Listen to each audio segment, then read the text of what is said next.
So work, energy and power, इन सबसे deal करना है। पहले अपन डील करते हैं फिजिक्स में, और नॉर्मली जो अपन वर्क की बात करते हैं दोनों बहुत डिफरेंट है। अपन देखते हैं कि अगर कोई बच्चा पढ़ रहा रहता है और उसका भाई बहन उसको परेशान करे तो मम्मा क्या कहती है, उसको परेशान मत करो, वो क्या कर रहा है, काम कर रहा है। That person is doing some work.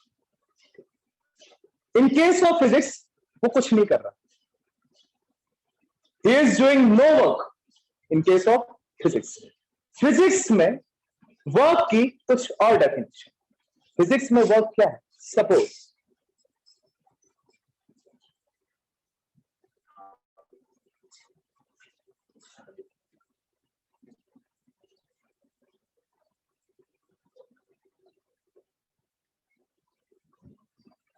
Physics में वर्क क्या है अपन वो समझते हैं। ये बॉडी ए थी, आपने इस पर फोर्स लगाया इस डायरेक्शन, राइट। इस बॉडी पे आपने फोर्स लगाया इस डायरेक्शन में, बॉडी डिस्प्लेस होकर कहां आ गई, यहां। In this case we can say the work is being done, right. तो फिजिक्स में वर्क का मतलब है अगर आप किसी बॉडी पे फोर्स लगा रहे हो तो वो बॉडी पर्टिकुलर डायरेक्शन में क्या करनी चाहिए, डिस्प्लेस करनी चाहिए। क्या करनी चाहिए, displace. If there is no displacement there is no work, not at all. बच्चा पढ़ रहा था, बच्चा फोर्स लगा रहा था अपने दिमाग का, but is he doing some displacement? No sir. And when there is no displacement, there is no work. So simply we can say work is being done when a body displaces from one point to another. अगर ये body का मास बहुत ज्यादा है, आप लगे हो उसको लगाने, फोर्स, पेल के फोर्स लगा रहे हो, तो लोग क्या कहेंगे कि कितना काम कर रहा है, कितनी मेहनत कर रहा है, उसको ढकेल रहा है। फिजिक्स क्या कहेगी, अगर वो बॉडी वही है और डिस्प्लेस नहीं हुई तो उस बंदे ने कोई काम नहीं किया। The work done by that person is zero. So the necessary condition for the work being done is the body must displace. The body must displace. इसी से फॉर्मूला निकलता है वर्क का। You can say mathematically work is the product of force applied into the displacement of the body in the direction of force. Force applied and the displacement of the body in the direction of force. This is work. हम कहते हैं जो बंदा ज्यादा work कर रहा है वो ज्यादा एनर्जेटिक, जो बंदा कम वर्क कर रहा है वो कम एनर्जेटिक है। So what is energy? Anshita, your messages are personal. You're talking to someone? Yes, sir. Astha was asking that where is the classroom? Matlab, I told na there will be the personal classroom and there the videos will be uploaded. So she is kind of confused that कोई classroom है, बना है कोई? नहीं. Okay, fine. Okay. Focus है अभी, ये सब बाद में बातें कर लेंगे, right. We are considering 5 minute के अंदर वर्क, एनर्जी और पावर तीनों कंक्लूड कर दूंगा, ठीक है। इसलिए कह रहा हूं ध्यान दो, फिर पूरे चैप्टर में मैं डायरेक्ट यूज करूंगा यही चीजें तो आप कहोगे कि ये कहां से है। सो ट्राई टू फोकस है, बाद में कर लेना। So work is the product of force and the displacement of the particle in the direction of force. हम क्या कहते हैं, कोई बंदा अगर ज्यादा वर्क कर रहा है तो वो ज्यादा एनर्जेटिक है, कोई बंदा कम वर्क कर रहा है तो वो कम एनर्जेटिक है। So what is energy? The capacity of doing work. The capacity of doing work. जिसकी कैपेसिटी ज्यादा है उसकी एनर्जी ज्यादा है, जिसकी वर्क करने की कैपेसिटी कम है उसकी एनर्जी कम है। So we can say the capacity of doing work is called energy. तीसरी चीज पावर। हम कहते हैं जो बंदा कम टाइम में ज्यादा काम कर ले वो ज्यादा पावरफुल। और जो बंदा वही काम करने में ज्यादा टाइम लगाए वो कम पावरफुल। कहते कि नहीं कहते? अगर हम कह दें कि किसी बंदे ने 5 मिनट में ही इस बॉक्स को यहां से लेके यहां तक खिसका दिया, ज्यादा पावरफुल। दूसरा बंदा इस बॉक्स को 5 मिनट में यहां से लेके यहीं खिसका रहा है, कम पावर। सो जो ज्यादा वर्क कर रहा है कम टाइम में, that is more power, right? और जो कम वर्क कर रहा है ज्यादा टाइम में, that is less powerful comparatively. So what is power? The rate of doing work. What is power? The rate of doing work. आप कितनी गति से काम कर रहे हो, क्या बताएगा? पावर बताएगा, right? So what is work? When a applied force displaces a particle in a particular direction, we say that the work is being done. What is energy? The capacity of doing work is called energy. And what is power? The rate of doing work is called power. So work, energy and power. Getting it or not? समझ में आया इतना? Yes, sir. Very good. Anyone has any doubt अभी तक इतने में? I don't think. भैया अगर है एनर्जी तो बता पूछ लो। दीजिए फिर से। किसको? सार्थक। सार्थक अभी ज्वाइन हुई क्या? सार्थक नहीं भैया समझ में नहीं आई। समझ में नहीं आया? Okay fine. नो शुरू से पूरा वर्क से नहीं भैया एनर्जी। एनर्जी, ठीक है। मैंने क्या बोला था कि मान लो अगर कोई कम वर्क कर रहा है तो हम क्या कहते हैं? वो लेस एनर्जेटिक है। और कोई अगर बहुत ज्यादा वर्क कर रहा है तो हम क्या कहते हैं? More energetic, right? So what is energy? The capacity of doing work. The capacity of doing work is called energy, right? अब तीसरा डायमेंशन आ गया टाइम का, कि आप ज्यादा वर्क तो कर रहे हो बट कितने टाइम में, राइट? अगर आप कम टाइम में ज्यादा वर्क कर रहे हो तो आप बहुत पावरफुल हो, और अगर आप बहुत ज्यादा टाइम लगा रहे हो उस वर्क को करने में तो आप कम powerful. So we can say the time rate of change is called the time rate of change of work is called power, और इसी को कहते हैं the rate of doing work is called power.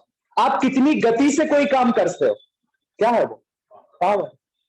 So work, energy and power, ठीक? ये है इसका normal introduction. Now we will start with the work. Now we will start with the work. Fine. डालो work.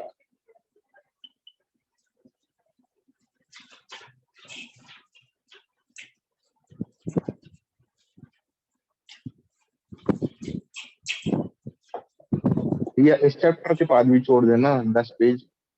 हाँ, laws 10 of पे motion छोड़ के दो। बाद। हाँ छोड़ दो। हाँ हाँ हाँ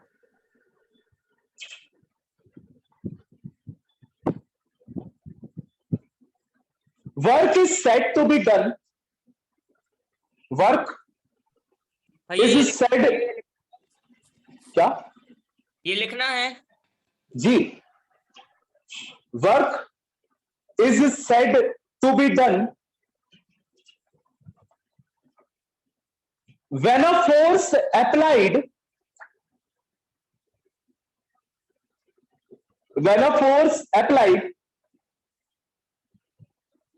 on the body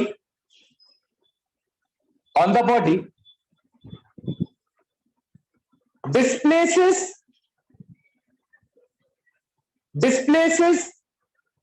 the body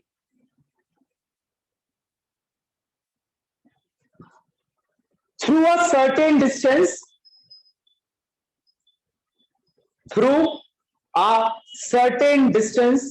भैया डिस्टेंस बोलेंगे या डिस्प्लेसमेंट? डिस्टेंस, रुको अभी लिखो। Distance through a certain distance in the direction of applied force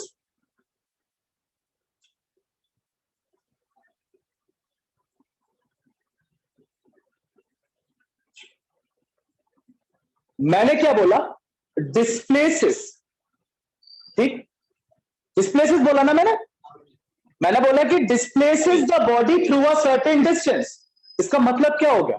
Displacement. Displaces a body through a certain distance. क्या है? Displacement. Yes or no? Yes, भैया। sir. Okay. Okay. Line change करो. It is equal to the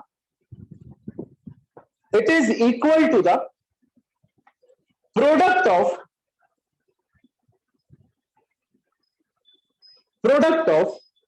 भैया applied force के बाद ना, applied force के बाद बस applied force पे डेफिनेशन खत्म हो गई थी, है ना? Yes, sir. फिर पैरा, हाँ Yes. Yes, sir. खत्म हो गई थी. हाँ, सो उसके बाद it is equal to the product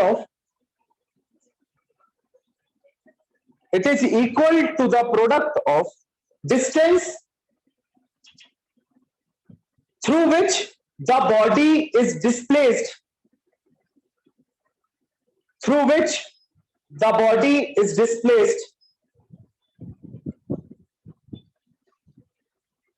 and the force applied. W is equals to line change करके F S.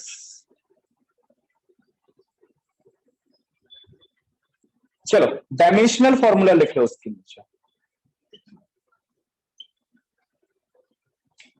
भैया वेक्टर साइन। बाद में थोड़ा सांस लिया करो.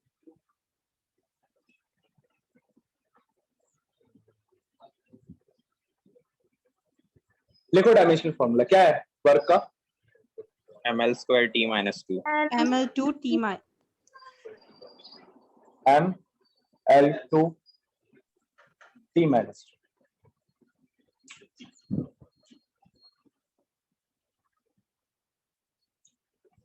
यूनिट्स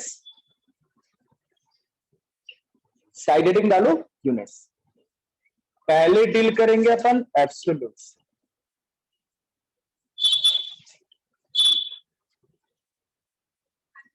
इसके अंदर पहली आएगी इन CGS.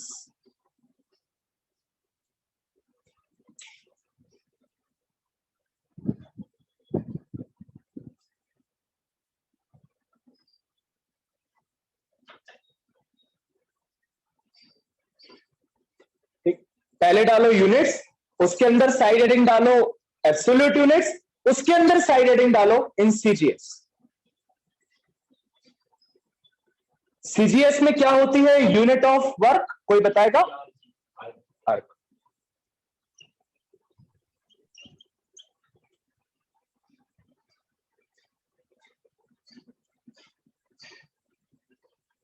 और 1 अर्ग हो जाएगा, मतलब वर्क डन होता है फोर्स इंटू डिस्प्लेसमेंट. तो फोर्स क्या होता है एसआई में? डाइन. Dyne. देखिए कोई कह रहा डाइन, कोई न्यूटन कह रहा है. कौन कह रहा था न्यूटन? सर आपने ऐसा ही बोला था सर. हमने ऐसा ही बोला था, ऐसा ही बोला था हमने. लिखा तो CGS है. CGS 1 erg is equal to 1 dyne into displacement की यूनिट क्या हो जाएगी इसमें? सेंटीमीटर. सेंटीमीटर. ठीक है, लिख लो. लिखो.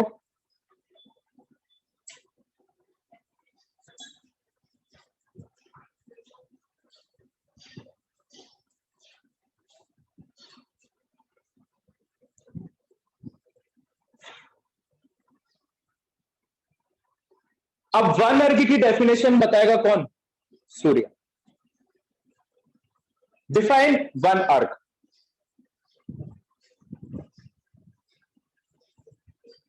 चलो चलो शाबाश. ये हम बताएं. नहीं, तुम्हारा नाम सूर्य है. Yeah, 1 erg is the energy required to energy 1 अर्ग यहां वर्क डन है कि एनर्जी है? अरे सॉरी भैया, वर्क डन रिक्वायर्ड. हाँ बोलो बोलो. माइक ही चला गया. चलो अभिजीत बताओ. Sir, one arc is defined as the force of one dyne applied on an object and it displaces in 1 centimeter of distance. ठीक है, ठीक है, मतलब और थोड़ा अच्छे से बोल सकते हो। और कोई बोलना चाहेगा अपनी मर्जी से? Yes, और sir. बढ़िया Yeah, one तरीके arc से? is the work done when the one dyne of force is applied in the centimeter of displacement. ठीक है, ये ज्यादा ठीक है। A work done is said to be one arc when a body of या a force of one dyne displaces a body through 1 centimeter displacement. You can say that. In the direction of force applied.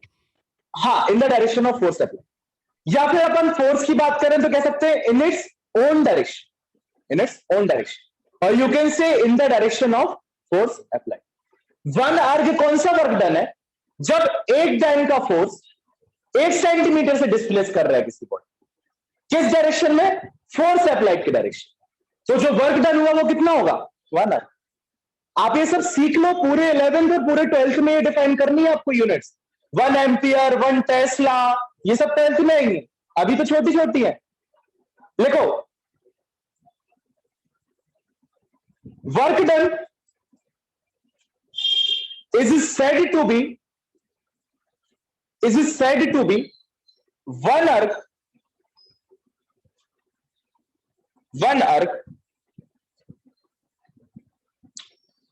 if one dyne of force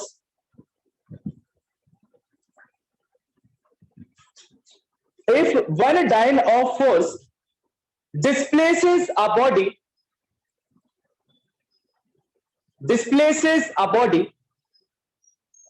through 1 centimetre. Sir of force से बोल दीजिए, of force.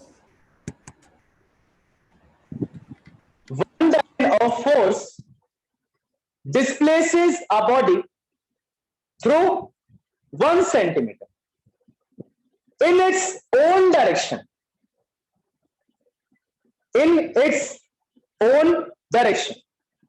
ठीक, मैं ये नहीं कहता कि आपको ये डेफिनेशन लिखनी है, आप अपने वर्ड्स में भी बहुत अच्छे से लिख सकते हो।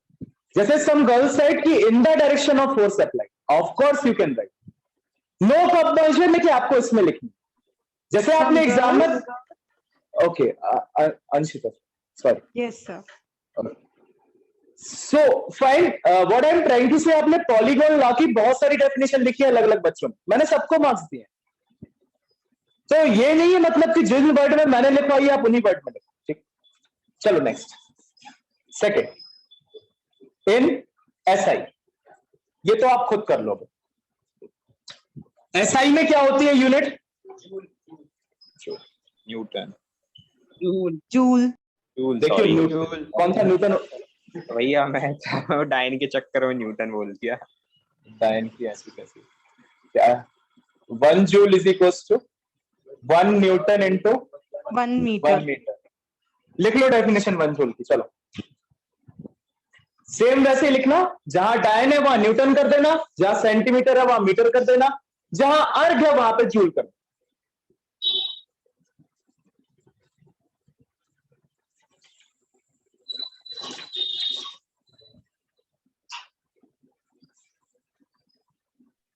या मोस्ट कॉमन एसआई और सीजीएस होती है। मोस्ट कॉमन तो एसआई ही होती है। एसआई और सीजीएस में भी डिफरेंशिएट करोगे तो मोस्ट कॉमन यूज कौन सी हो जाएगी? एसआई। एसआई क्योंकि सर्वधर्म संपन्न सिस्टम इंटरनेशनल।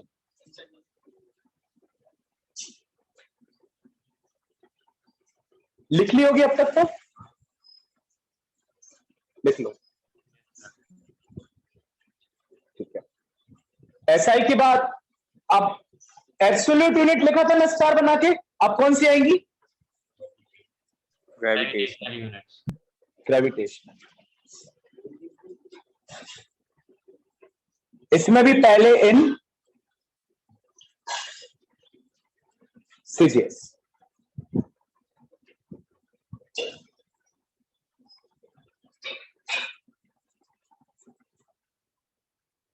इसमें होती है ग्राम सेंटीमीटर, जी सेंटीमीटर लिखते हैं। ठीक है, ठीक है, देखो समझाता हूं कैसे लिखने का तरीका है ये। आपको जो न्यूमेरिकल्स में अगर बाई चांस एब्सोल्यूट्स की जगह ग्रेविटेशनल में डील करता है तो आपको इस तरीके से लिखा होगा, तो क्या होगा, वो वर्क डन है, वर्क डन है। देखो हम देखते हैं 1 ग्राम सेंटीमीटर। तो ध्यान करो ग्रेविटेशनल यूनिट में फोर्स कितना होता था, ये होता था ग्राम वेट भैया। ग्राम वेट होता था कि नहीं, वहां केजी वेट है सही में, यहां पे ग्राम वेट इंटू 1 सेंटीमीटर। तो ग्राम वेट सेंटीमीटर को लिखने का तरीका है ये, ठीक, ग्राम वेट सेंटीमीटर को लिखने का तरीका है ये, जी डैश सेंटीमीटर।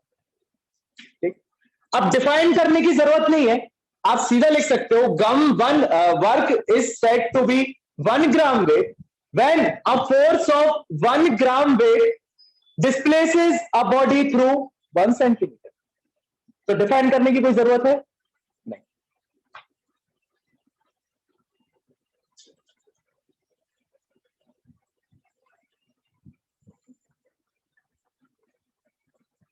मुझे इसको अर्ग में कन्वर्ट करके बताओ, 1 ग्राम वेट को अर्ग में कन्वर्ट, ग्राम सेंटीमीटर, हाँ ग्राम सेंटीमीटर को अर्ग में कन्वर्ट करके बताओ। 9.8 नहीं, बिल्कुल भी नहीं। पेजेस पलटा के चेक करो,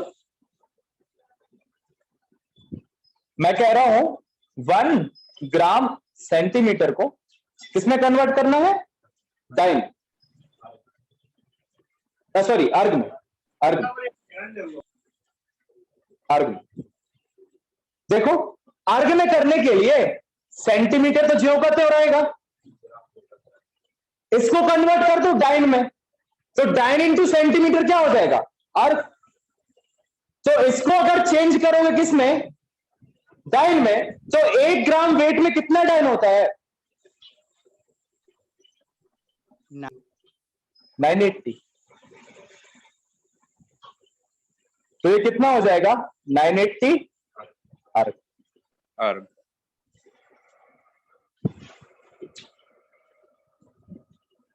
फिर से देखते हैं कन्वर्शन, इश्यू कोई नहीं है, यहां तक तो समझ में आया अपन को, यहां तक कि 1 gram centimetre is equal to 1 gram weight into 1 centimetre.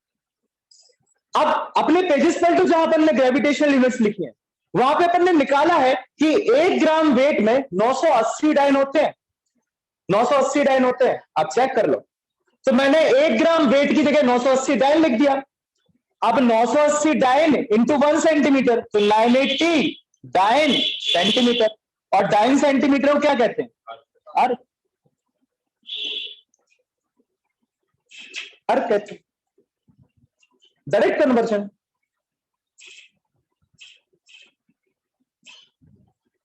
ठीक, लिख लो,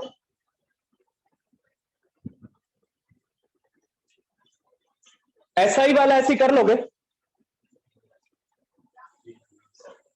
एसआई में क्या हो जाएगी,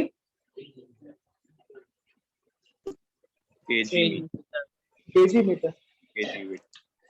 बस जहां जहां पे ग्राम है वहां वहां पे केजी वेट, सेंटीमीटर की जगह मीटर। देखो जिसका नहीं हुआ है वो कह दो रुक जाओ, अदरवाइज यू नो मी।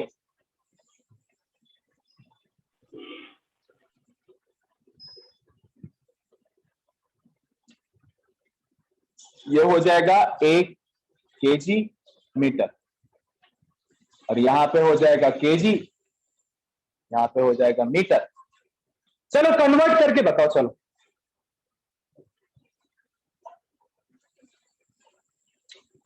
भैया डाइन और सेंटीमीटर को ही कर देना चेंज। नहीं, अब न्यूटन में करो, आपको किस में चेंज करना है? 1 kg मीटर को जूल में चेंज करना। हाँ मतलब जूल। डाइन टन में कर दे रहे और सेंटीमीटर को मीटर में। ये देखो ऐसा लिखा हुआ है। 9.8 न्यूटन। कितना हो जाएगा? 9.8 जूल। 9.8 न्यूटन। 9.8 जूल हो जाएगा। 9.8 जूल। डाइन सेंटीमीटर भूल जाओ, अब अपन सीजीएस में डील थोड़ी कर रहे हैं, अपन एसआई में डील कर रहे हैं। तो यहां केजी वेट था, 1 kg वेट में कितने न्यूटन होते हैं? 9.8। 9.8 और 1 मीटर का 1 मीटर रहने दो। सो 9.8 न्यूटन मीटर, और न्यूटन मीटर को ही क्या कहते हैं? जूल। जूल।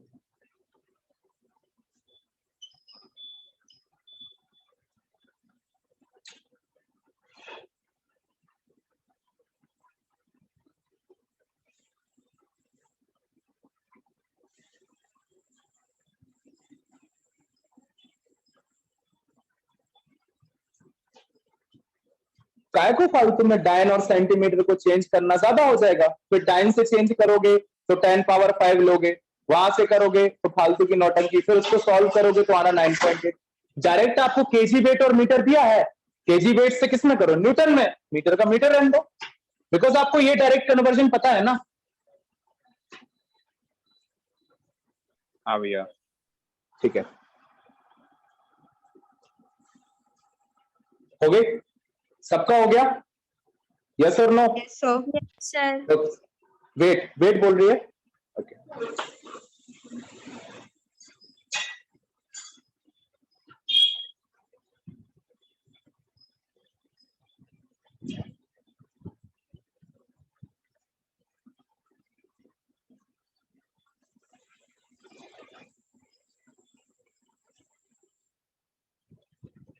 ये जो पढ़ा रहा हूं ये नया है आपके लिए। This is kinda new. ये टर्म्स आपने नहीं सुने हो सकता है सुने हो। अब बता दूं बेटा? हाँ भैया। Yes sir. Okay,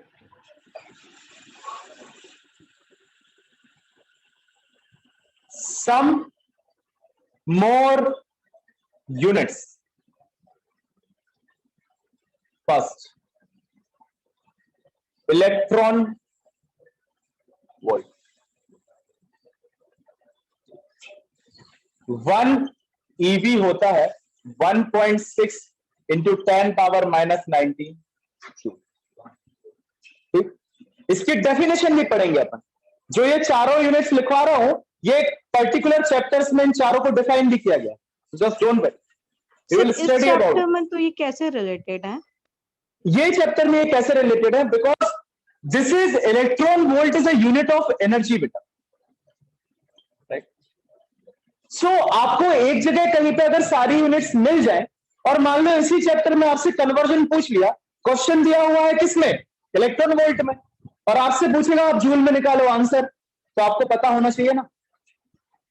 however what is electron volt, उसकी डेफिनेशन क्या है वो अपन आगे देखेंगे, जहां पे इसका बेसिक कॉन्सेप्ट आएगा। अभी तो अपन माइन्यूट पार्टिकल्स से डील भी नहीं कर रहे, इलेक्ट्रॉन प्रोटॉन से डील कर रहे क्या? नहीं। बट इलेक्ट्रॉन्स और प्रोटॉन्स के बीच में भी तो कुछ वर्क डन एनर्जी होती होगी, ऑफ कोर्स होती है। They particles also have some kind of movements, तो उनकी जो एनर्जी निकलती है वो इलेक्ट्रॉन वोल्ट में निकलती है। So electron volt is also a unit. We will define it in the later phase. ऐसे ही मेगा इलेक्ट्रॉन वोल्ट,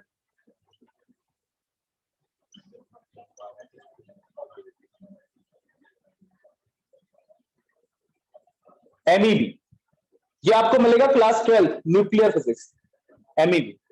तो वही इलेक्ट्रॉन वोल्ट में 19 है, मेगा में क्या हो जाएगा? 16 नहीं, 6 से मल्टीप्लाई होता है मेगा में, 13 होगा, -13। 1.6 इंटू 10 पावर -13 जूल। एक मेगा इलेक्ट्रॉन वोल्ट में इतने जूल होते हैं। थर्ड, किलोवाट आवर, ये तो पढ़ी है, यस सर। ये तो पढ़ी है ना? एनर्जी।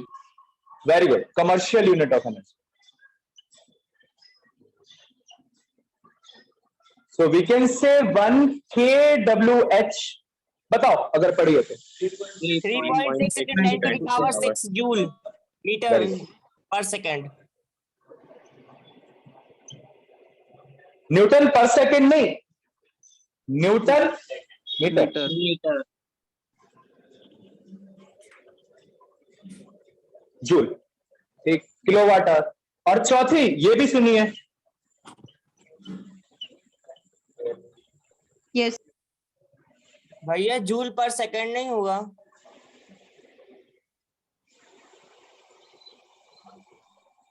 कहां पे कह रहे जूल पर सेकंड बेटा? किलोवाट आवर में। यस सर, नहीं। टाइम आ गया ना। यस सर, सब वॉट है क्योंकि वॉट 1 वॉट इक्वल टू। ठीक ठीक, अभी इसको जूल लिखा रहे हैं, अभी इसको जूल लिखा रहे हैं। इसको भी अपन जब डील करेंगे थोड़ा सा एलैबोरेट करके, तब अपन देखेंगे इसमें जूल पर सेकंड आ रहा है। Right now just put it as joule, इतना मैं कह रहा हूं, लिखो अभी मैं बताता हूं क्यों। 1 कैलोरी में कितना होगा? 4.22।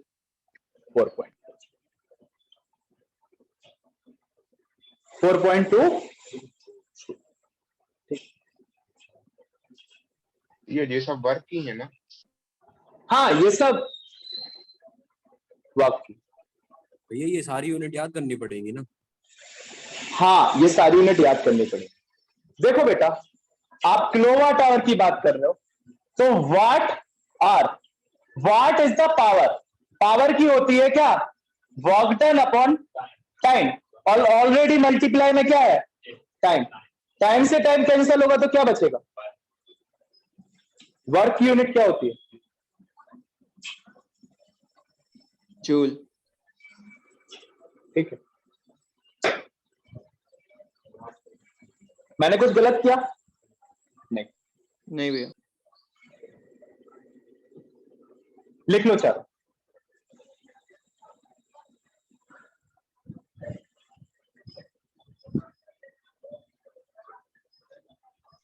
भैया मेगा इलेक्ट्रॉन वोल्ट में कितने की पावर है उसमें? -13 बेटा, -13। क्या है इलेक्ट्रॉन वोल्ट में? मेगा, मेगा मतलब +6, 10 पावर 6। सो 10 पावर -19 में इंटू करोगे 10 पावर 6 का, तो -13 बचेगा। ये 17 लग रहा होगा ना, 13।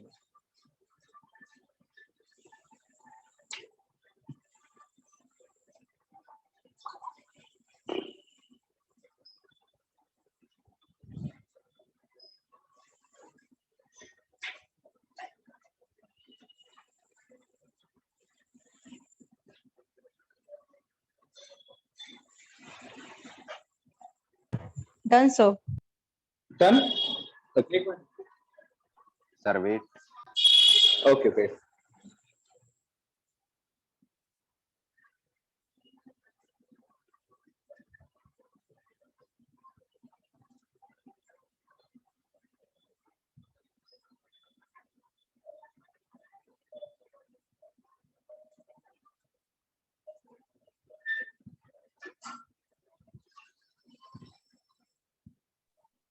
हो गया भैया।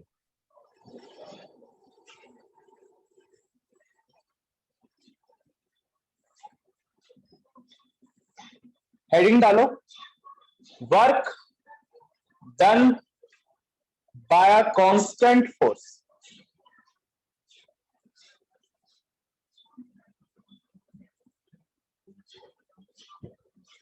Work done by constant force, और राइट साइड में ये वाला डायग्राम बना।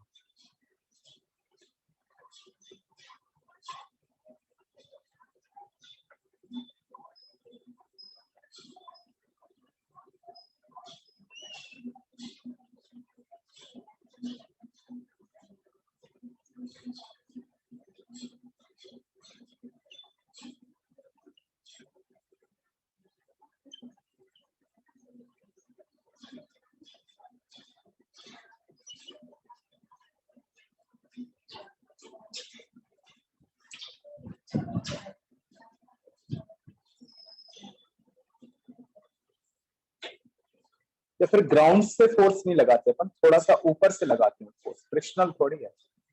यहां से लगाते हैं।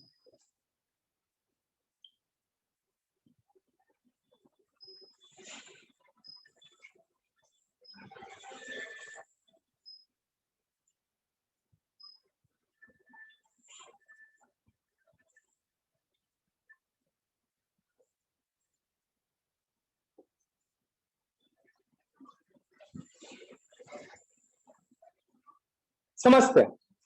बन गया? सिंपल है हलवा पूरी, कुछ टफ नहीं है। हाँ भैया हो गया। जब तक वर्क चलेगा तब तक सब सिंपल है। जैसे एनर्जी आएगा थोड़ा सा चैप्टर क्या करेगा, अपनी गति को बढ़ाएगा, अपनी लेवल को बढ़ाएगा, फिर पावर में फिर सिंपल हो जाएगा। फाइन, देखो ध्यान करो, रोलर का केस ऐसे खींचते हैं ना अपन, कभी ऐसे तो नहीं खींचते, देखा इसी डायरेक्शन में फोर्स लगाते ना। सपोज फोर्स का डायरेक्शन है ये, ठीक, हॉरिजॉन्टल के साथ एंगल बना रहा है थीटा, तो ये फोर्स का कंपोनेंट कौन सा हो जाएगा? F cos theta. V cos theta. भैया हाँ, इसको पुश कर रहे हैं या पुल? इसको पुल कर रहा है, पुल। क्या कह रहे बेटा? पुश कर रहा है कि पुल? अरे इसको पुल कर रहे हैं, पुल कर रहे हैं, देखो ना, अरे एरो बना है ना, एरो से समझ में नहीं आ रहा फोर्स किस डायरेक्शन में लग रहा। हाँ भैया तो पुश कर रहे हैं। अरे यार खींच रहे हो, खींचने का मतलब पुल होता है, खींच रहे हो ना इसको, खींचने का मतलब क्या होता है? पुल। जब धक्का लगाते हो उसको कहते हैं पुश। पहले यार तुम डिक्शनरी पढ़ के आओ यार, ऐसे की नहीं खेलनी। ये पुल कर रहे हो, you are pulling the roller, right. और भाड़ में जाए पुल और पुल, मैं कह रहा हूं आप इस बॉडी को इस फोर्स से यहां पे खींच रहे हो, ठीक। इस फोर्स के दो डायरेक्शन, एक तो कंपोनेंट हॉरिजॉन्टल वाला कौन सा है? F cos theta. ऊपर वाला कौन सा है? F sin theta. बॉडी इस डायरेक्शन में फोर्स लगाने से डिस्प्लेस होती है ऐसी और पहुंच जाती है यहां। कितना डिस्प्लेसमेंट करती है बॉडी? अब समझो जो F sin थीटा है वो तो किसको मैनेज कर रहा है? mg।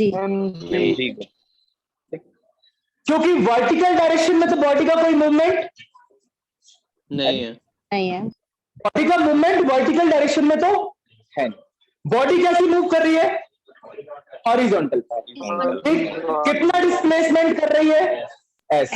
किस कंपोनेंट के कारण? F cos theta. F cos तो अब आपका जो वर्क डन है वो कितना हो जाएगा? F cos theta into displacement. F cos theta into s। Right. You can write W is equals to F S cos theta.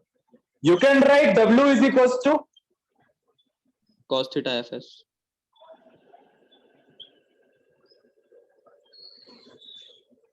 जो लोग कह रहे थे वेक्टर कहां गया, मैंने क्या किया, बॉडी को एक पर्टिकुलर फोर्स से खींचा। अब वो फोर्स हॉरिजॉन्टल में हो जरूरी थोड़ी है, जरूरी थोड़ी है। अगर मान लो हॉरिजॉन्टल में होता तो आपका पुराना फॉर्मूला आ जाएगा, देखो Fs। अगर हॉरिजॉन्टल में तो थीटा की वैल्यू कितनी है? Zero. Zero. And cos zero कितना होता है? 1। फोर्स कितना आ जाएगा? W is equals to Fs आ जाएगा। अब जरूरी थोड़ी है कि हर बार आप जो फोर्स लगाओ वो हॉरिजॉन्टली डायरेक्शन में लगाओ, आप किसी और डायरेक्शन में भी फोर्स लगा सकते हो। लेकिन अगर बॉडी सिर्फ हॉरिजॉन्टल डायरेक्शन में मूव कर रही है तो आप उसका कौन सा वाला कंपोनेंट लोगे? हॉरिजॉन्टल वाला। सो F cos theta into displacement that is S। आपने सॉल्व किया Fs cos theta. A B cos theta क्या होता है? A dot B। A dot B A vector dot B vector is equals to A B cos theta. cos theta. And dot product of two vector always gives you Scalar quantity. scalar quantity. देखो इसलिए W के ऊपर लग रहा है arrow नहीं है। It means work done is a scalar quantity. कौन सी क्वांटिटी है वर्क डन? Scalar quantity। और from here we can define the work done as the dot product of force and Displacement। Displacement vectors. तो इस case में अपन को दो चीजें मिली। पहली, the definition of work done, that is the dot product of force vector the displacement vector. दूसरी, work done is a scalar quantity. Scalar. ठीक, बहुतों के मन में सवाल आ रहा होगा, सर कह तो दिया स्केलर क्वांटिटी, अभी आगे चल के आप ही बोलोगे कि यहाँ पे नेगेटिव वर्क डन हुआ। आया किसी के दिमाग में सवाल? नहीं आया, अच्छी बात। भैया आया था फ्रिक्शन ये, फोर्स के क्या? कारण okay good, we will see how, we will see how in a later phase. अभी तो हमने बोल दिया कि वर्क डन क्या है, स्केलर क्वांटिटी है। अभी आप कहोगे कि यहाँ पे नेगेटिव वर्क डन हुआ है, यहाँ पे पॉजिटिव वर्क डन हुआ है, फिर तुम तो कह रहे थे स्केलर है, अब तुम नेगेटिव पॉजिटिव की बात कर रहे हैं। So we will see what negative work done and what positive work done actually means. वहां पे वैक्टर से कोई, हाँ सर वर्क की डायरेक्शन तो फोर्स पर डिपेंड करेगी ना। हाँ, तो फोर्स अगर पॉजिटिव होगा तो वर्क पॉजिटिव होगा, फोर्स नेगेटिव होगा तो वर्क नेगेटिव होगा। हाँ गुड, हाँ वेरी गुड, ठीक है, तुम एक्सप्लेनेशन दे रहे हो, ठीक है। I know that you people know the reason, many of you, मैं आपको अंडर एस्टिमेट नहीं कर रहा हूँ, मैं कह रहा हूँ आपको पता है, ठीक है, कोई बात नहीं। जब मैं अभी नेगेटिव वर्क डन बताऊंगा तो आप ही से पूछूंगा, और तब अगर वो आंसर नहीं दिया गया, आई नो यू पीपल, ठीक है। So right, work done by constant force, ये वाला फिगर बना लिया? Yes sir. हाँ भैया। चलो लिखो, consider a body, consider a body on a horizontal surface,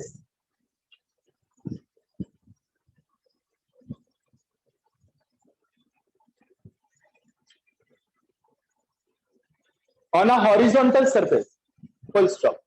Let a force,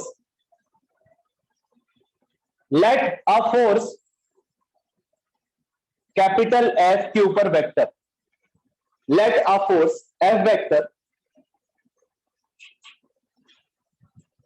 be applied,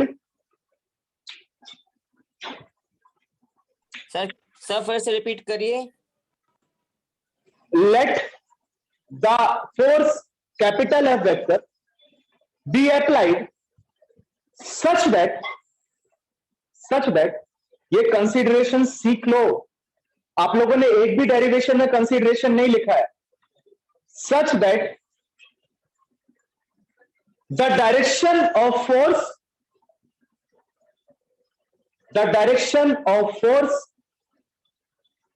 makes an angle theta,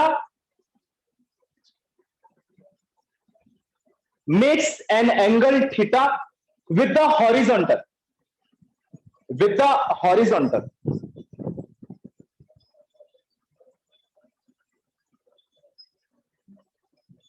let full stop लगा के, let body displaces, sir which Bro, के आगे? विच के आगे यार, ये ऐसे विच के आगे पूछते तो मैं खुद ही का सेंटेंस भूल जाता हूँ। सर बोल देना With which, the horizontal. with the horizontal, with the horizontal, let body displaces through capital S, through THROUGH, through capital S, full stop। फिर लिखो, लाइन चेंज करना और लिखना रिजॉल्व सर डिस्प्लेसेस थ्रू के आगे? Displaces through S. S, capital S, full stop. अच्छा तुम offline आया करो,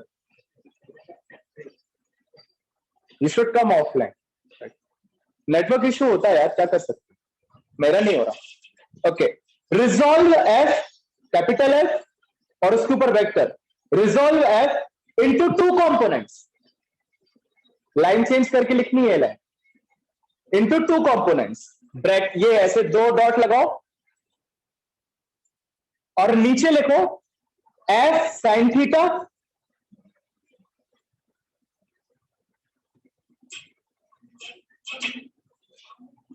नहीं, पहले एफ कॉस थीटा, पहले F cos theta, F cos theta in the direction of displacement, in the direction of displacement.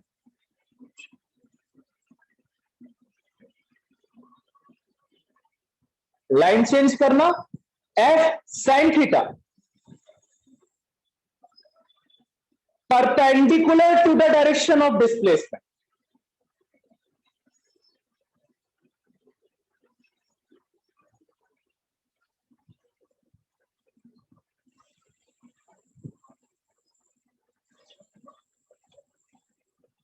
Perpendicular to the direction of displacement.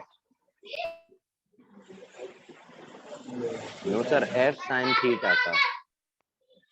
F sin theta क्या बोला? Perpendicular to the direction of displacement. Perpendicular to the direction of displacement. Line change. Since तीन dot banana. Since body is displaced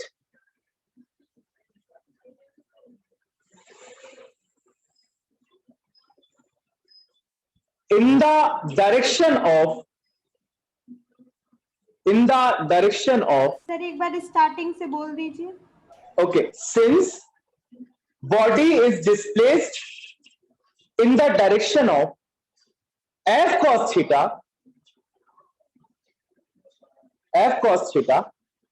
comma नीचे लिखना ये, therefore W is equals to ये और फिर ये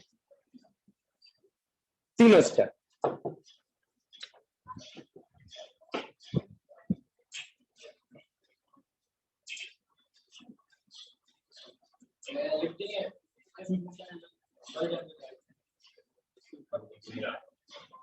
तुम लिखो वो जो लिखवाया ना, इन the direction of F cos theta, उसका वही मतलब.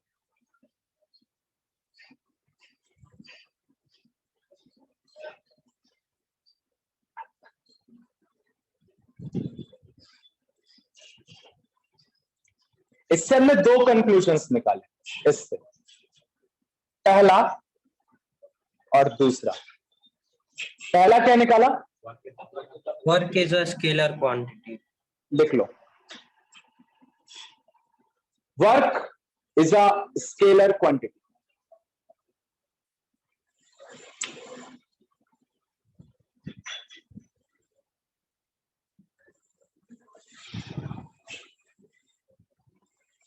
और दूसरा क्या निकाला?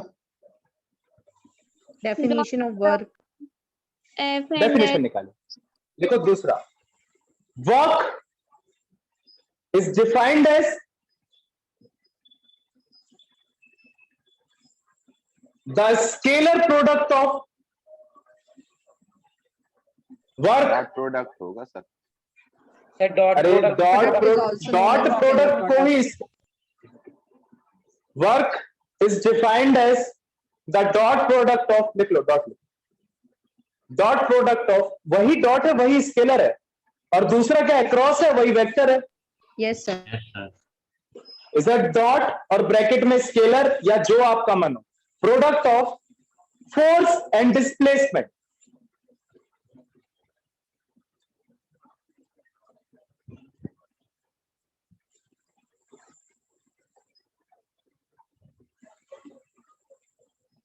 ये फोर्स एंड के बाद डिस्प्लेसमेंट बेटा.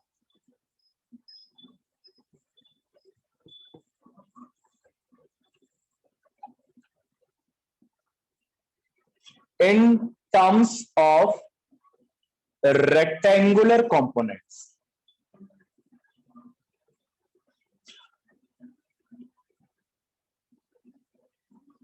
In terms of rectangular components.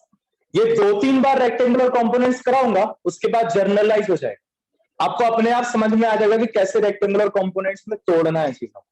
ठीक है. सपोज आपका डिस्प्लेसमेंट है S, जिसको आप लिख सकते हो xi plus yj plus z, और आपका फोर्स है F, जिसको आप लिख सकते हो fxi plus fyj plus FZK. where Fx is the component of force in the x direction. X direction. Fy is the component of force in the y direction. Y direction. Fz is the component of force in the Z direction. z direction. Direction. You can say k vector. Similarly, x is the component of displacement in the x X direction. X direction. y direction. Z direction. Z direction. आपको निकालना है क्या? W जो होता है F dot S. सो Fxi plus Fyj plus Fzk और multiply हो जाएगा Xi plus Yj plus Zk. करो सॉल्व जरा, वेक्टर डॉट प्रोडक्ट करो, कितना आएगा? AX BX हाँ ठीक है, फॉर्मूला पता है वेदांत को। चलो बाकी ओके ओके ओके ओके वेदांत, बाकी सारे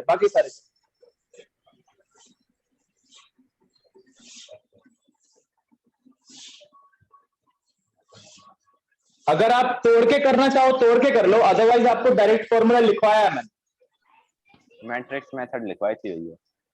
अरे वो मैट्रिक्स मेथड नहीं, वो तो डॉट प्रोडक्ट पे थोड़ी क्रॉस का वो सर था, वेक्टर तो डायरेक्ट प्रोडक्ट है। में है। हाँ वो वेक्टर में, डॉट प्रोडक्ट का डायरेक्ट है। देखो फिर से देखो, पहले इसका मल्टीप्लाई इन तीनों के साथ करो, ठीक? fx i को xi के साथ करोगे तो क्या बचेगा? fx dot x। i dot i कितना हो जाता है? 1. हो जाता है कि नहीं? सो fx और x प्लस फिर इसका किसके साथ करोगे? इसके साथ। सो fx y और j डॉट i कितना हो जाता है? 0. 0। Yeah, J dot Xfx I plus YFy plus ZFZ. ठीक है, अब तो आ ही गया, अब तो आ ही जाएगा, ठीक है। सो J डॉट I हो जा, सॉरी I डॉट J हो जाता है 0। तो इन दोनों के मल्टीप्लीकेशन में कोई मतलब नहीं है। सिमिलरली इसको इसके साथ करोगे तो I डॉट के फिर से क्या हो जाएगा? 0। तो फिर से उसको कोई मतलब नहीं, तो यही टर्म निकल गया। अब दूसरे वाले को करो, इसको अगर इसके साथ करोगे तो क्या हो जाएगा? 0, बिकॉज J। इसको अगर इसके साथ करोगे तो क्या हो जाएगा? Fy into Y. प्लस अगर फिर इसको इसके साथ करोगे तो फिर 0। J डॉट के छोड़ दो, अब इसको उठाओ, इसको ऐसे इन दोनों के साथ करोगे तो क्या हो जाएगा? 0। K dot I K dot J, और अगर इसको फिर लास्ट वाले के साथ करोगे तो K डॉट K हो जाएगा 1। तो क्या बचेगा? Fz into Z. लिख लो।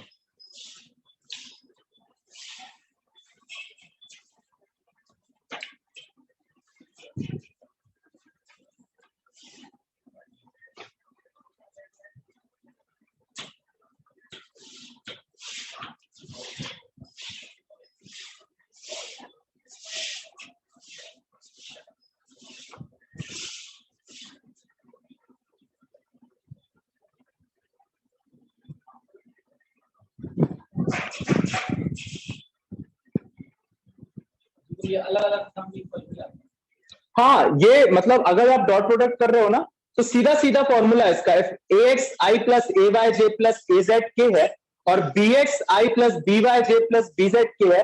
तो ax bx ay by az bz मैंने लिखवाया है आपकी कॉपी में।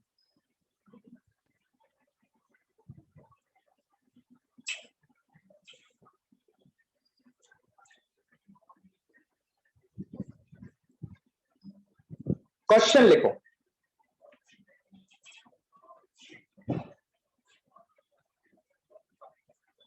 कैलकुलेट हो गए?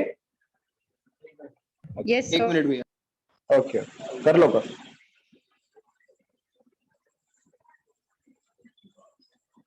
हाँ भैया। सबका हो गया?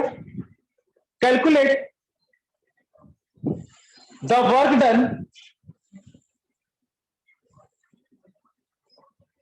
by a constant force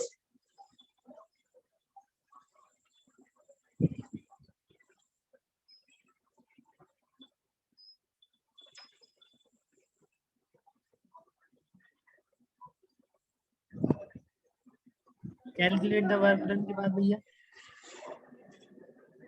Calculate the work done by a constant force F is equals to 2I plus 3J minus 5K.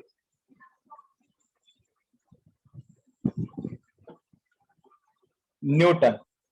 भैया के कैप नहीं है। हाउ प्रभु ले Newton acting on a body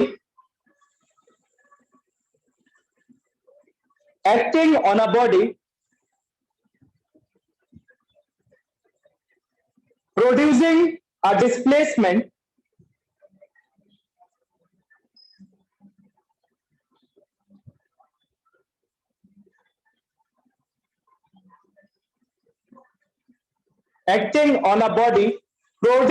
displacement S is equals to 2I plus 4J plus 3K meter.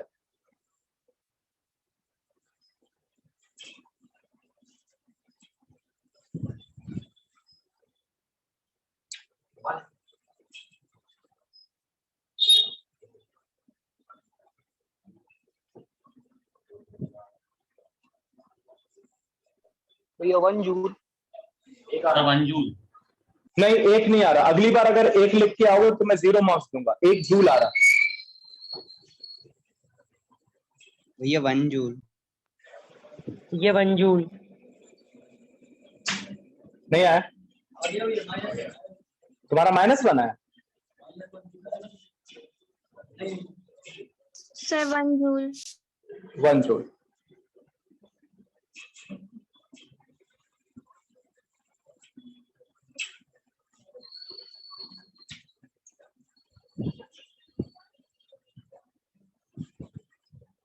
भैया आ गया 1 joule.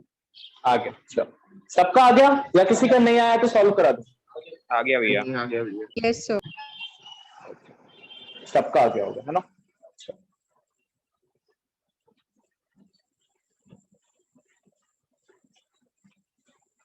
लिखो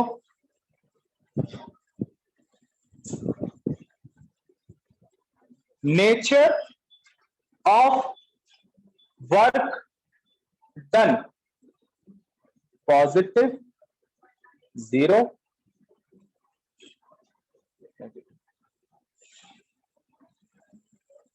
nature of work done in different situations in सबसे interesting topic है वर्क का in different situations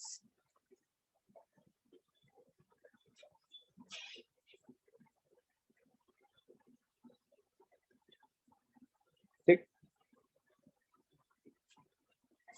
Kinder interesting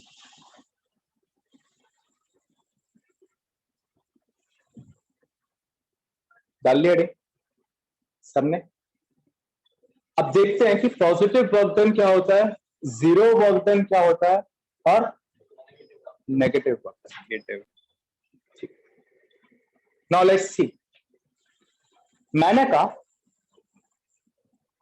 कि एक body थी, उसको मैंने फोर्स लगाया इस डायरेक्शन, और अगर बॉडी डिस्प्लेस भी इसी डायरेक्शन में की है, then the work done will be positive। ठीक है, समझिए यहां पे वर्क डन को वेक्टर से नहीं देखना है, यहां पे पॉजिटिव, नेगेटिव और जीरो वर्क डन किस बेसिस पे निकाला है, फोर्स और डिस्प्लेसमेंट के डायरेक्शन के बेसिस पे। अगर फोर्स और डिस्प्लेसमेंट दोनों सेम डायरेक्शन में हो रहे हैं, then the work done will be positive. और अगर फोर्स आप किसी डायरेक्शन में लगा रहे हो और बॉडी डिस्प्ले किसी डायरेक्शन में हो रही है, then the work done is negative. Negative. Positive work done के तो हजारों एग्जांपल, नेगेटिव वर्क डन का सबसे बढ़िया एग्जांपल देता है frictional force. Work done by the frictional force is negative most of the time, not always. हम देखेंगे क्रिटिकल कंडीशन कहां पे पॉजिटिव ही हो रहा है, बट नॉर्मली अगर आप सोचो तो फ्रिक्शनल फोर्स हमेशा जो वर्क डन करता है वो कैसा होता है, नेगेटिव। ठीक है ना। और भी बहुत सारे एग्जांपल्स है negative work done. However we will start with the positive work done. Positive work done में थीटा कितना होगा, एफ एस कॉस थीटा में जीरो भैया जीरो Zero. या से 9 जीरो है। जीरो ठीक 90 कह रहा कोई कौन कह रहा 90 मैं ये कह रहा था कि भैया 0 से 89 तक हो सकता है क्या? हाँ ऑफ कोर्स 0 से लेके 89 तक हो सकता है but normally we are considering the maximum force that's why we are getting it zero okay भैया। Okay so we are considering it as a zero so अगर थीटा आपका 0 डिग्री है you can directly say that the work done is positive because जिस direction में आप force लगा रहे हो उसी डायरेक्शन में बॉडी क्या कर रही है डिस्प्लेस कर Display. सबसे बढ़िया एग्जांपल है आप किसी भी बॉडी को छोड़ दो बॉडी फ्री फॉल करेगी so the work done by the force of gravity is positive force of gravity जो वर्क कर रही है उस बॉडी पे वो कैसा है पॉजिटिव देखो W इज इक्वल टू कितना हो जाएगा एक्सीलेंट है वेरी गुड फोर्स कितना हो जाएगा इस केस में mg. mg और डिस्प्लेसमेंट कितना हो जाएगा h mgh so free falling body पे जो ग्रेविटी वर्क डन करती है फोर्स ऑफ ग्रेविटी वो कितना होता है mgh and that is positive that is positive आपने एक स्प्रिंग ली और इस स्प्रिंग को एक एंड से क्या किया खींचा so work done by this stretching force is positive stretching force कौन सा वर्क कर रहा है पॉजिटिव वर्क कर रहा है जिस डायरेक्शन में आप खींच रहे हो उसी डायरेक्शन में डिस्प्लेसमेंट हो रहा कि नहीं हो रहा पहले Yes, स्प्रिंग थी sir. ऐसी फिर आपने इसको खींच दिया डिस्प्लेसमेंट हुआ फोर्स किस डायरेक्शन में लगाया इस डायरेक्शन उसी डायरेक्शन में। so we can say in case of a string the work done by the stretching force is positive ठीक है दूसरा एग्जांपल हो गया और पॉजिटिव वर्क डन के टग ऑफ वार उसमें जो टीम जीत रही है work done by that team is positive work done by that team is positive और जो टीम हार रही है work done by that team is negative Negative. क्योंकि फोर्स तो अपनी डायरेक्शन में लगा रही है लेकिन डिस्प्लेसमेंट किस डायरेक्शन में हो रहा है पॉजिटिव वाली बॉडी की you can say work done by the team that is losing is negative and work done by the team that is winning is positive भैया आपने गेम का नाम क्या बताया था? टग ऑफ वार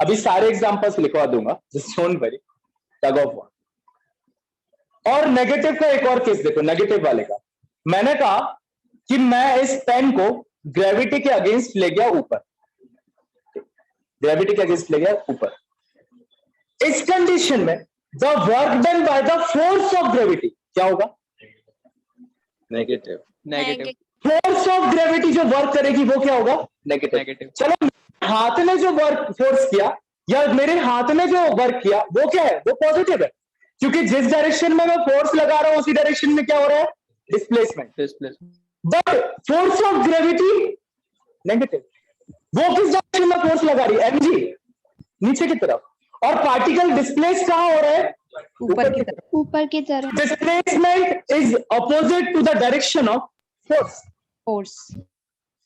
सो अगर आप किसी बॉडी को रेस करते हो और work done by the force of gravity is always negative negative positive negative के काफी एग्जांपल्स लेंगे तो पॉजिटिव होगा ना क्या कह रहे हैं बेटा अगर ग्रेविटी को कंसीडर नहीं करेंगे तो पॉजिटिव होगा ना तो देखो ना वही तो सीखने वाली बात है मैं हर वर्क डन के बाद उस आइटम का नाम ले रहा हूं जो वर्क कर रहा है हर वर्क डन के बाद मैं कभी भी इनकम्प्लीट सेंटेंस नहीं सोच रहा मतलब छोड़ रहा हूं what I am saying work done by the force of gravity work done by the winning team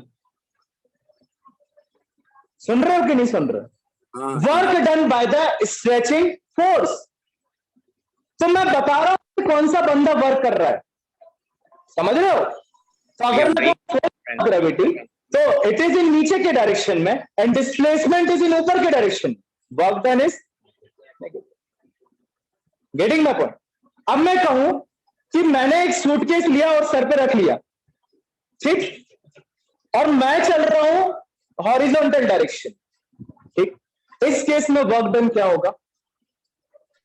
zero. Zero. Work done by gravity zero होगा। ग्रेविटी जीरो होगा। Work done by the man to displace the suitcase भी क्या होगा? Zero. Zero.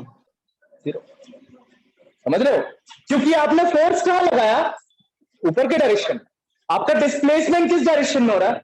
Horizontal. Horizontal. तभी तो suitcase move नहीं कर रहा, आप मूव कर रहे हो। करते टाइम तो आगे ही लगा रहे हैं ना फोर्स। क्या? मूव करते टाइम तो आगे ही फोर्स लगा रहे हैं ना। वो तो आप अपनी बॉडी पे लगा रहे हैं ना। आप सूटकेस में फोर्स लगा रहे हो पकड़ने के लिए, वो तो ऊपर की तरफ लगा रहे हो ना। समझ रहे हो? तो सूटकेस तो कांस्टेंट है ना, सूटकेस तो मूव नहीं कर रहा ना। जीरो। जीरो। ठीक। आप किसी भी हैवी बॉडी को खींचने में तो उसमें तो फोर्स भी जीरो हो जाएगा, डिस्प्लेसमेंट भी जीरो हो जाएगा। That is the case of zero force. और कोई एग्जांपल इसमें आई थिंक जीरो वाले का दिया नहीं। अरे हाँ, सबसे मेन एग्जांपल तो भूल ही गया। लास्ट एग्जांपल ये लिखवा कल दूंगा सारा, पॉजिटिव नेगेटिव। और जब भी कोई बॉडी सर्कुलर मोशन में यूनिफॉर्म एक्सेलरेशन से मूव करती है, यूनिफॉर्म वेलोसिटी से मूव करती है, so the work done by the centripetal force on a particle is always zero. Zero. क्यों? जीरो। देखो समझते हैं क्यों। आ जाओ।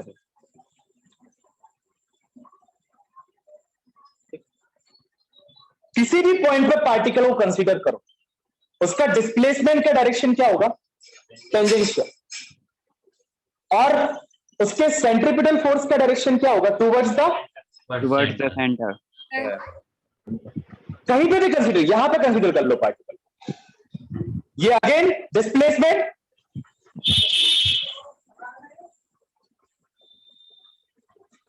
यहां पे कर लो।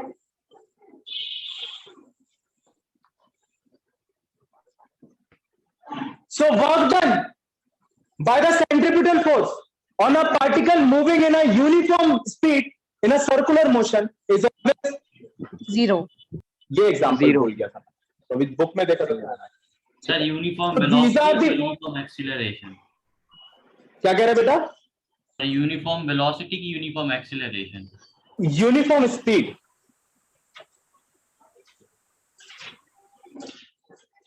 Changing velocity, changing acceleration.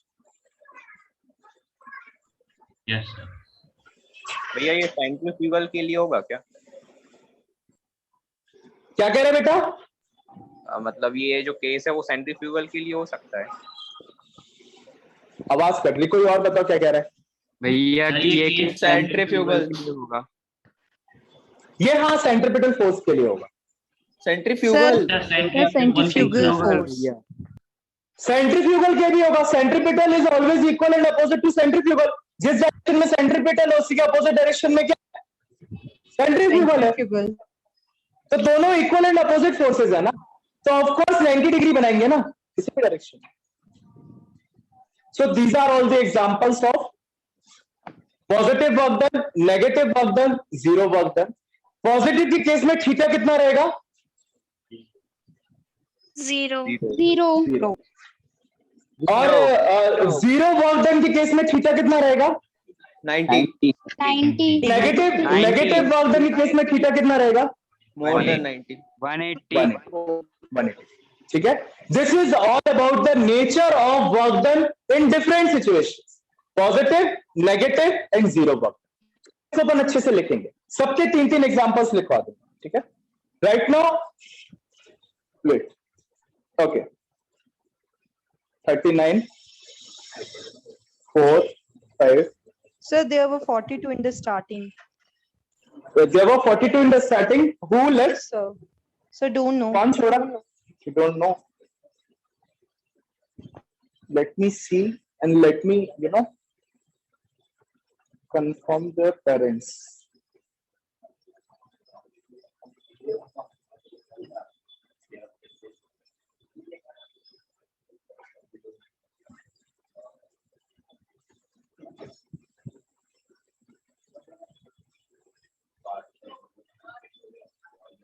Sir can be Aman अगर आपकी बहुत सी क्लासेस छूट गई हैं अभी आपकी तबीयत के कारण, तो वो आप कर सकते हो इवनिंग में, मॉर्निंग वाले बैच में, कोई इशू नहीं है।